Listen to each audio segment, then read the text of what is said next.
আজ ময়মনসিংহের শেষ দিন। এখানে সবার সাথে কাটানো মুহূর্তগুলো আজীবন মনে থাকবে। সকলকে খুব মিস করব। আমি বিশ্বাস করি কমফোর্ট জোনে থাকলে মানুষ তার লিমিট এবং ক্যাপাবিলিটি সম্পর্কে কখনোই জানতে পারে না, তাই কমফোর্ট জোন ছাড়তেই হয়।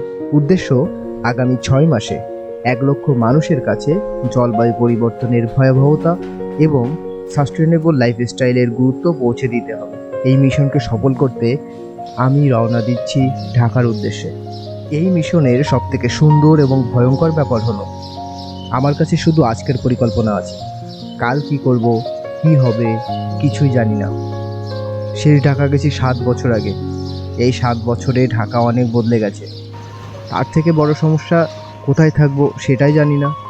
আমার দক্ষতা, অভিজ্ঞতা এবং নেটওয়ার্ক ব্যবহার করে সব ফিগার আউট করতে হবে। ঢাকায় পৌঁছালাম। চারিদিকে অজস্র মানুষ।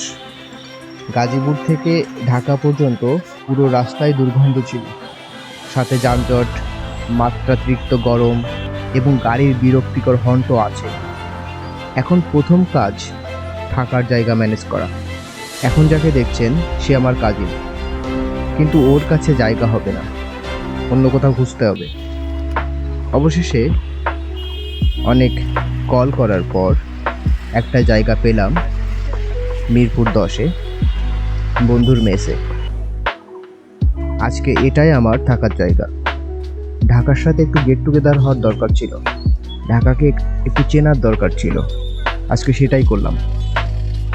তারপর নতুন জায়গা ঘুরে ফিরে রান্নাবান্না করে খেয়ে দিনটা কেটে গেল। আমার বালিশ। আর এইটা হচ্ছে আজকে আমার বিছানা মেঝেতে। আগামীকাল কি হবে দেখা যাবে। I will figure it out. আমার এই কঠিন মিশনকে সফল করতে আপনাদের সাপোর্ট খুবই প্রয়োজন।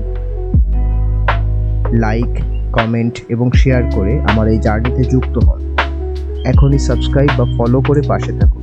দেখা হচ্ছে আগামীকালের ব্লগে একটা নতুন চ্যালেঞ্জ নিয়ে। Stay tuned.